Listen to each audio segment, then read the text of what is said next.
Right, so we're now on to the next topic, which is solving simultaneous equations. In this video, we're going to be looking at some basic ones and we're going to be solving them via elimination. So simultaneous equations, that means we've got two or more equations that are occurring at the same time and are using the same algebraic terms. Throughout Nat 5, we'll only be having to worry about two equations. So let's jump to it. So we are being asked to solve the following pairs of simultaneous equations. That means we need to figure out what the value of x is and what the value of y is. So what we need to do first is that we need to eliminate one of our coefficients in order to make it a little bit easier for us to solve. So the sort of thing we want to look for is where I've got our coefficient number the same, and in this case I've got a plus and a minus. So when my numbers are the same, I can get rid of this by adding my two expressions together. So I'm just going to label them as 1 and 2. And so what I'm just going to do first is that I'm just going to add them together, because when I add them, if I just focus on this middle part, positive 2 add a negative 2, that's just going to cancel each other out and disappear. So when I add those, I'm going to add each little bit individually. So first, I've got 3x add 2x, which is just going to give me 5x. I've already said that adding them is going to cancel out my y values. And then I've got 12 add 18, which is just going to give me 30. So now it's a lot easier for me to solve. I can see quite easily that all I need to do now is divide by 5 in order to get the x on its own. So I know x is equal to 6. So at this point here, I'm going to go back to one of my equations and I need to substitute that value into 1. So I'm going to sub x equals 6 and I'll look for whatever one I think might look easier. And I personally think equation 1 looks a little easier, purely because I've not got any negatives to deal with. So I'm going to substitute that in. So I'm just going to write out that formula again of 3x plus 2y equals 12. So I've got 3 times 6. That plus that 2y equals 12. So that's going to be 18 plus 2y equals 12. I want to take away that 18 on both sides. So I've now got 2y equals negative 6, and then I divide by 2 on both sides to give me y equals negative 3. And then as a final answer, I just simply like to reiterate what we have found out, which is we know x equals 6 in both cases and y equals negative 3. And if you were unsure, you can always just substitute these values back into the equation to see if you get these final answers on the end there. And that could be a really good way to check. So let's take a look at that again. So I'm just going to label these as 1 and 2.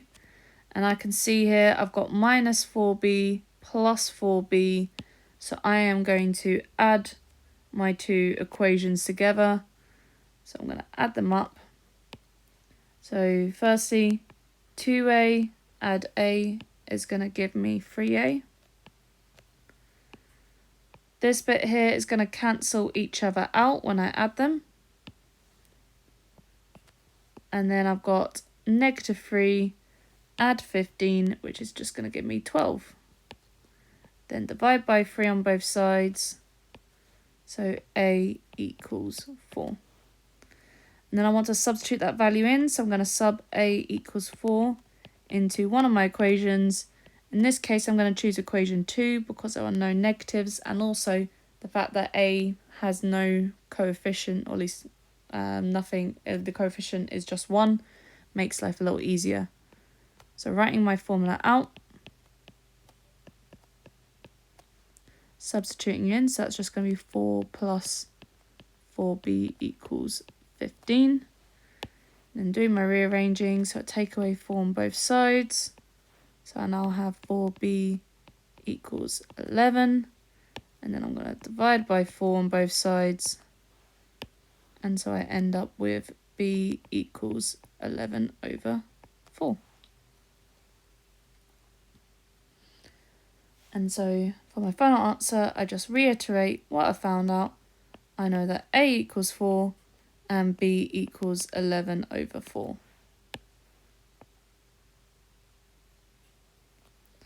Okay, so next two questions. And I do also have one more that's a little bit different at the end, so make sure that you do see what to do for that. So for this next one, I've got 6f plus 3g equals 10 and 2f plus 3g equals 2. So looking at that middle bit there, I can see I've got these two numbers that are the exact same, but this time I've got a plus and a plus.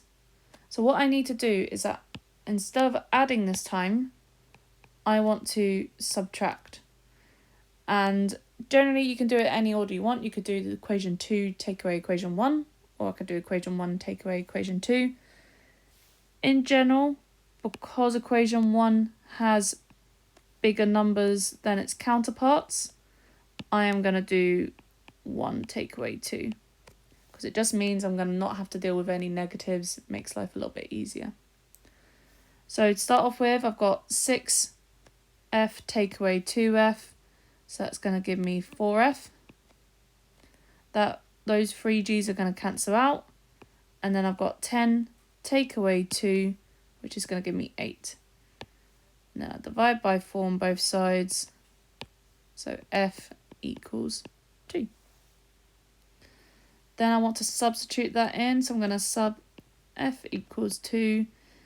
And I'm going to choose equation 2 because I think that looks a little bit easier. The numbers are smaller to work with. So then I've got 2f plus 3g equals 2. So that's going to be 2 times 2 plus 3g equals 2. So I've now got 4 plus 3g equals 2. Take away the 4 on both sides. So I've now got 3g equals negative 2. And then I divide by 3 to give me g equals negative 2 over 3. So my final answer is f equals 2 and g equals negative 2 over 3.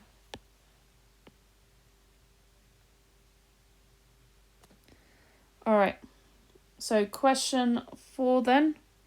So here I'm looking through and I can see at the front here I've got 5c and 5c, so that means I'm going to work on getting those cancelled out. And again, well, in this case, because they're at the front and there's no sign there, that means they're both positive. So I'm going to be doing my subtraction. So that's going to be my 1 and my 2. And in this case, again, I think I am just going to do equation 1 take away equation 2. So those 5c's both cancel each other out. Then I've got 4d take away negative 5d. So that double negative there is going to turn into a positive. So that's going to be 9d. And then I've got 24 take away 6, which is going to give me 18. So then divide by 9 on both sides. So I've now got d equals 2. So now I want to substitute that value in. I am going to pick the top one because I don't have to deal with any negatives there. So I'm going to substitute into equation 1.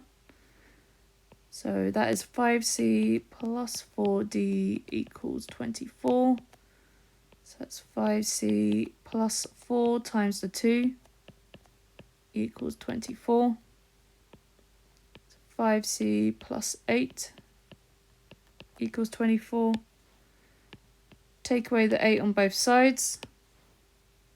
So I end up now with 5c equals 16.